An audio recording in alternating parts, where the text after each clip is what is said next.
खुलुमबाय लोगोफोर दिनैनि नैबे आंनि गोजाम भिडिअआव नोंथांमोनखौ आरोबाव फिन खनसे अननाय सिबिनाय खुलुमनायजों मानि बरायनानै बा बजबनानै लाग्रोबाय लोगोफोर आरो आसा खालामो इसोरनि अननायाव बा अबंनि अननायाव गासिबो नोंथांमोनहा मोजाङैनो मोजां दं आरो अरायसम मोजाङैनो थांनानै थानो हाथों आलो गोजोनै इसोरनाव मानि बोर बिबाय। दा दिनैनि दिनाव दान्दिसे सम मोनलायबाय लोगोफोर माने माखासे मानसिफोरखौ माने फरेसान बानायनो बा मोजां गाज्रि खोथा सावरायनो नङा होमबा। दा बिनि सिगां आङो फंसे बा मोनसे माने गुसुं भिडिअ क्लिप होनो नागिरदों रायजोफोर। बे भिडिअ क्लिपखौ नोंथांमोना नायग्रोदो ओमफ्राय बिनिफ्राय माने मोजां गाज्रिखौ सावरायनोसै आरो।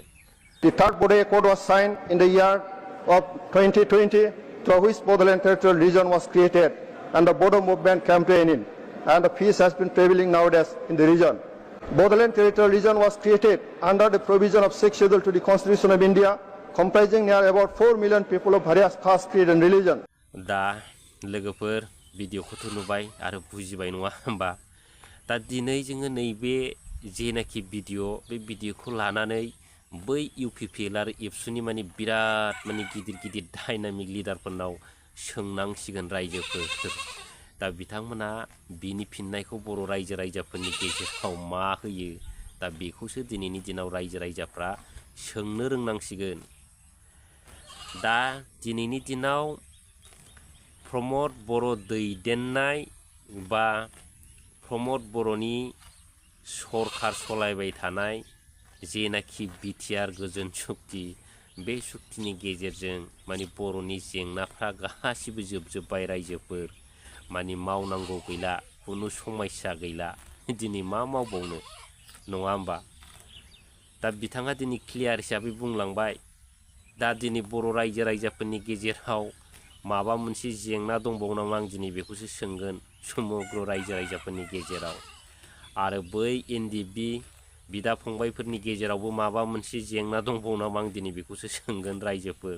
दिनैनि दिनाव गासिबो माने जेंनाया सुस्रांजाबाय। अब्ला बिथांमोननो दिनैनि दिनाव मानो रायजो राजाफोरखौ थगायबावनांगौ फैगोन समफ्रावलाय थगायनांगौ गैला नङा होमबा। जोब्बाय आरामसे माने जेंनाया जोब्बाय नालाय गोसो बायदि सरखार सालायदो, थाखा फैसा खामायदो, गोदो उन्दुनानै रायजो जादो, जोब्बाय नोंसिनि साननाय सिमांफ्रा माने जाफुंजोब्बाय।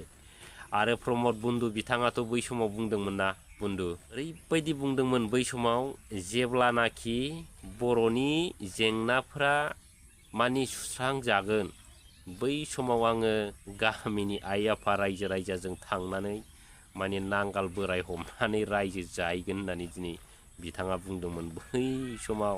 दानि खोथा नङा रायजोफोर बियो। दा दिनै जेंनाफ्राथ' दिनै सुस्रांजोब्बाय नङा होमबा, समाधान जाजोब्बाय। थांनानै रायजो जाहैदो प्रमद बन्धु नोंथाङा बे जोंनि हाग्रामा सारनि नांगाल बोरायखौ हमनानै रायजो जानो होनलाय दिनै दिनाव जाहैदो नोंथाङा। हाया, मानो हाया? बेयाव अनेक खोथा दं जाय बिथांमोना दिनै थगायनानै बर' रायजो राजाफोरखौ मानि एकदम फोथायब्रे होनानै सरखाराव फैबाय नोंथाङा। दिनै नैबे आद्रा लामायाव दिनै बर' रायजो राजाफोरखौ एकदम माने सोरलां बोरलां खालामफैबाय आरो नङा होमबा। दिनै मावरिया खालामफैबाय, दिनै गोदाव सोराव खालामफैबाय। माने गावहा दिनैहाय माने गादिनि लब, थाखा फैसानि लबाव नङा होमबा रायजोफोर। दा बेफोरखौनो दिनैनि दिनाव जाय बिथांमोना दिनै खर' गैया, सिन्था खालामनो रोङा आरो बिनि लाइफआव जेबो गैया, आरो नैबे जोंनि बर' हारिनि लाइफआव जेबो गैया रायजोफोर, बेखौ हले सिन्था खालामदो। दिनै मा पावार दंबावो?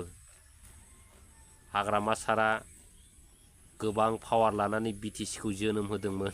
दा दिनै बेबो एकदम थल्ल' थिंग्रिं बै थेला बोरायनि साखा गनाय बायदि होरलां होथांसो जालांबाय नङा होमबा रायजोफोर। बिदिबा दिनै जोंनि बर'नि गिदिर गिदिर डायनामिक लिडारफोरखौ जोंनि बर' रायजो राजाफ्रा मारै फोथायबावगोन रायजोफोर? ना फोथायो? लाब गैया। गैयाबा गैया, बे जोंनि बर' रायजो राजाफ्रा धंस' जाजोबथोंसै। बै थगायसुला दलनो हगारबावदो रायजोफोर, अब्लासो बुजिसिगोन नैबे जाथिया नङा होमबा। जेब्लानाखि सोरलां बोरलां जायो अब्लासो ओइ नोंमारगौमोनलै बै खर' खानाय गैयै माने बिथां बुंनाया सैथोमार होननानैसो बिदिब्लासो नोंथांमोना बै नांगाल बोरायखौ नागिरनानै बायबाबो जरायलाबायगोन। बेल'नो दिनैनि दिनाव आसल माबाया जानो गोनां अबस्थाया रायजोफोर। आरो बे समाव जुदि बुजिनो रोङाबा सेस दिनैनि दिनाव बेखौ हले गोसोआव लादो। सोरबा दिपेन बर' सोरबा प्रमद बर' बिथाङा दिनै दिनाव खामायखांखाबाय। खुनु रायजो राजानि अननायबो नांला, खुनु रायजो राजाफोरखौ नांला बिसोरनो। दिनै खनसेयावनो बिथांमोना माने एकदम जा खामायनांगौ खामायखांबाय। ओमफ्राय जा माने सिमां नुदोंमोन बे सिमांफ्रा दिनै बिथांमोनाव जोबखाबाय आरो। दा बिथांमोननो दिनैनि दिनाव खुनु रायजो राजाफोरखौ नांला रायजोफोर। दा नंखायनो दिनै बिथांमोना रायजोनि जेंनाफ्रा दिनै समाधान जाजोब्बाय बिथांमोननि थाखाय। माने गाव गावनि नांनाय खिनिया थोबाय नालाय, दा गाव गाव थोबाय नालाय, दा बयखौबो जेनेबा थोनाय बायदि मोनबाय। गावनि उखै गाबाय नालाय, दा दिनै रायजो राजाफोरखौ उखै गानाय बायदि मोनबाय रायजोफोर। दा बेल'नो आसल खोथाया। दिनैनि दिनाव जोंनि BTR आवबो BJP सरखार नङा होमबा? आरो बै स्टेटआवबो दिनै BJP सरखारानो, आरो दिनै सेन्ट्रेलावबो BJP सरखारानो, नंगौना नङा रायजोफोर? दा दिनै बिथांमोनहा एलाइन सरखार। दा दिनै गोसोबा प्रमद बर' बिथांमोनहा माने समस्याफोरखौ माने मावफुंनो हायैनि खुनु प्रश्न गैया रायजोफोर। ना प्रश्न दङ? दिनै पलिटिकेल बा राजनिति हायै जेबो प्रश्न गैया, नङा होमबा? दिनै बिथांमोनहा एलाइन सरखाराव थानानै जुदि जोंनि बर' जाथिनि जेंना एबा समस्याफोरखौ जुदि बिथांमोना फोरमायनानै होआब्ला बा मावफुंनांगौनि दाबिजों माने बिखा फोरदाननानै दिनै बै गोजौआव जुदि बुंहैनो हायाब्ला, नङा होमब्ला? दिनै एलाइन सरखार दानायनि मा लाब जाखो, नङा होमबा?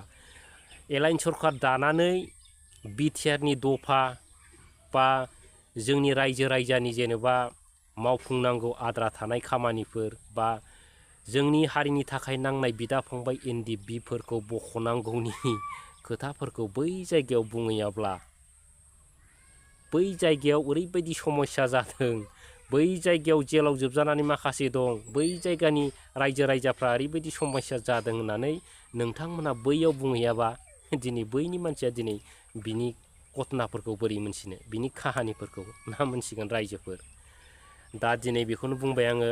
दा दिनैनि दिनाव नोंथांमोना एलाइन सरखार जानानै जुदि जाथिनि फारसे जेबो बुंनो हायाबा एलाइन सरखाराव थानानै लाब गैया। नोंथांमोना ज्राब ज्रुब गारनानै आलदा नोजोरजों बर' जातिफोरखौ सिबिनायाव मुखुब जा। आरो दाख्लैसो ओरैबायदि भिडिअ नुलाबायदों रायजोफोर, माने जोंनि बर'नि माहारियारि आफाद बनसुनिफ्राय माने गोबां दैदेनगिरिफ्रा बै UPPL हान्जाखौ मोजां मोननानै जइन जाहैदों होननाय खोनादों। दा आसले बिथांमोना माने गोसो गोथारै जइन जाहैमारदों ना माने बै माखासे थाखा थफ्लाखौ सिन्था खालामनानैसो जाहैदों? दा बिसोरनि सायाव थाबाय रायजोफोर। दा दिनैनि दिनाव नंखायनो माने माहारियारि आफाद बनसुआबो जेबो सिन्था खालामनाङा दिनैनि दिनाव। दिनैनि दिनाव बान्दरमाया थांगोन गाबोननो सुन्दुरमाया फैगोन होननाय खोथा दंना रायजोफोर। नंखायनो दिनैनि दिनाव माहारियारि आफाद बनसुआ माने बेफोरखौ साननानै जेबो टेनसन दाखालाम। दा नोंथांमोनजों अराय सम मदद दं।